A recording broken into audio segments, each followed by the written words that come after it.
يا أهلا وسهلا ومرحبا بالمسؤول العربي الكبير. شرفت البرنامج. العفو يا أستاذ خالد، أنا اللي تشرفت. أهلا وسهلا أستاذ. يا ريت تطمنونا أخباركم صحتكم. الحمد لله كل شيء تمام، ونشكر رب العالمين على أنه أقطارنا العربية ماشية لقدام وكلها بخير. الحمد لله. الحمد لله. سيدنا، شفتوا هذا البرنامج قبل هالمرة؟ نعم شفته أكثر من مرة. ويا ريت تعطونا انطباعكم عنه. برنامج رائع مفيد، له شعبية عند الناس، ولولا هالشي ما كنت وافقت على ظهوري فيه. شكرا. الحقيقة لما تلقينا طلب من سيادتك بأنه حابب تطلع بهذا البرنامج استغربنا كلياتنا، من مدير المحطة وانت نازل. قلنا أكيد سيادتك في عندك قصة كبيرة بحجم تاريخك ونضالك حابب تحكيها لكل الناس. صحيح، والقصة طويلة كتير بقدر ما هي قصيرة بنفس الوقت. سيادة المسؤول العربي الكبير، أنت نموذج استثنائي ومثير للمسؤول في الوطن العربي. يا ريت سيادتكم تخبرونا شو القصة، شو اللي صار وشو اللي بده يصير.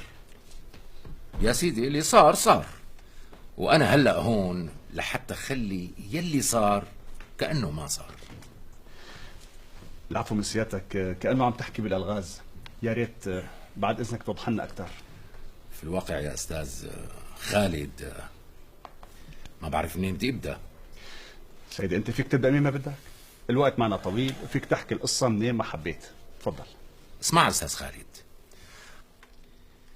الحقيقة أنا هلأ بموقع المسؤول العام الكبير، كبير كتير، وعندي للأمانة والحقيقة ولوجه التاريخ عندي أموال ما بتاكلها النيران.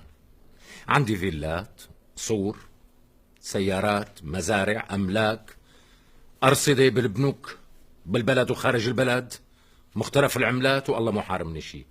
يلي بريده عم بحصل عليه برمشة عين.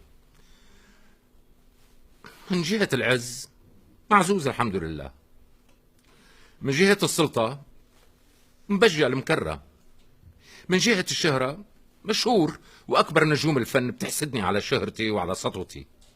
كلمتي بالبلد كلمة واحدة بعمرها ما صارت تنتهي. تتهنوا يا مولانا بهالمراتب الرفيعة اللي وصلتوا لها.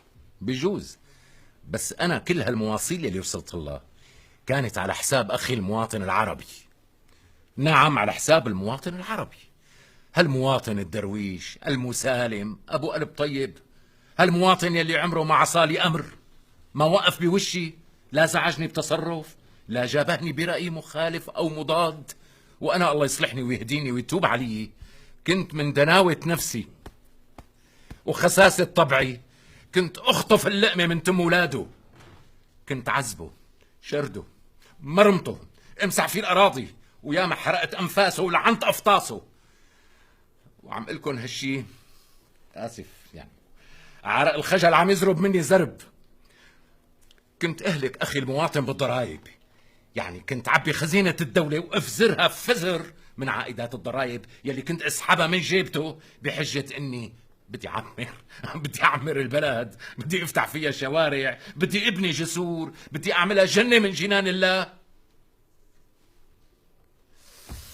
من جهة تانية، وإن شاء الله العين تطرقني طرق إلهي، كنت انهب الخزينة بكل صفاقة بعقود وهمية، بمشاريع خسرانة بحجة تنشيط القطاع العام، وخليت البلد مع أسفي الشديد ترجع 50 سنة لورا. 50 سنة، الله لا يعطيني العافية.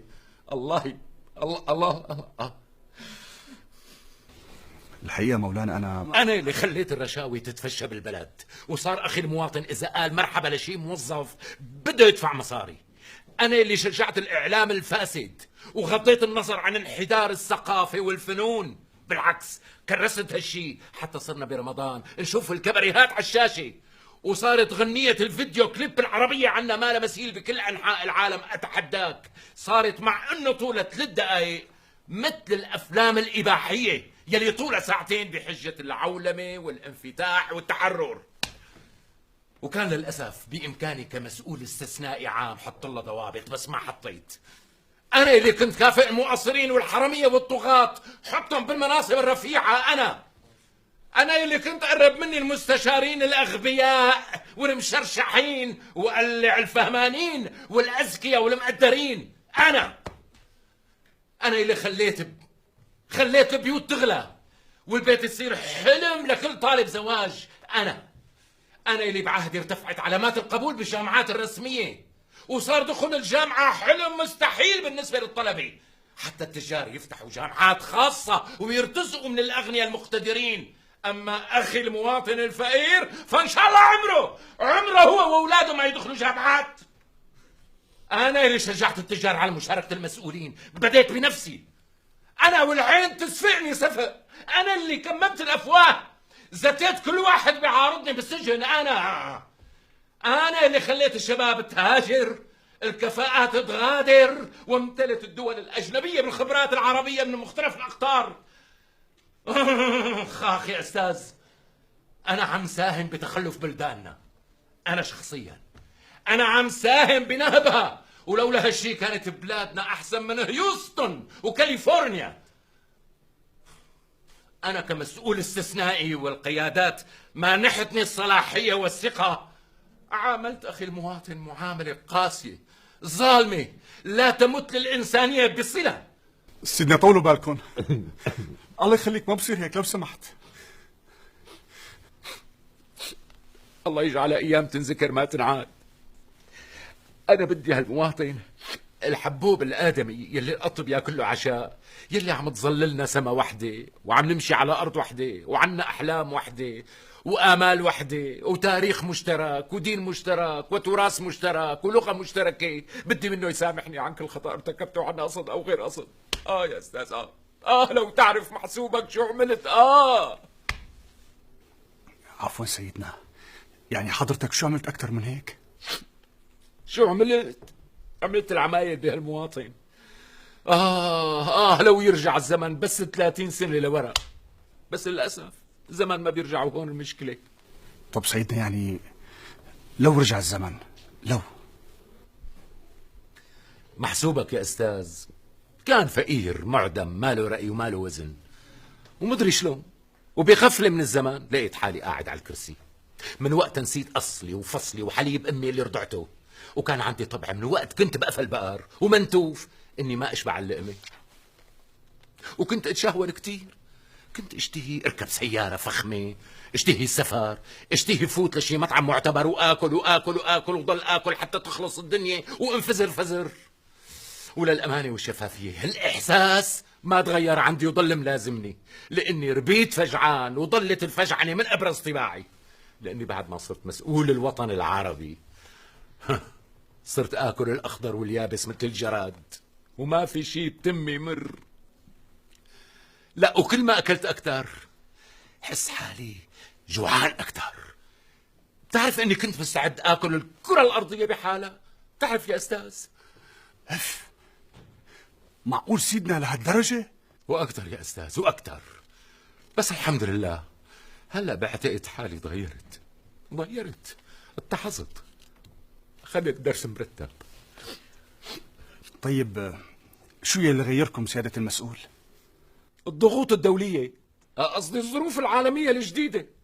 عفوا سيدي، يعني ضروري يكون في. بس الأهم من هيك يا أستاذ أني وقفت بليلة من الليالي مقمرة على شرفة منزلي وصرت أتأمل بهالكون وبهالنجوم المتلألئة بالسماء، وحسيت بهاللحظة الاستثنائية المثيرة بصفاء نفس ويقظة ضمير خلاني راجع الماضي وملفاته، وشعرت بتأنيب ضمير وتكبيت مدهشين نابعين من وجداني رفعوا الغشاوي عن عيني وخلوني أدرك قديش كنت فاقد الحس الإنساني.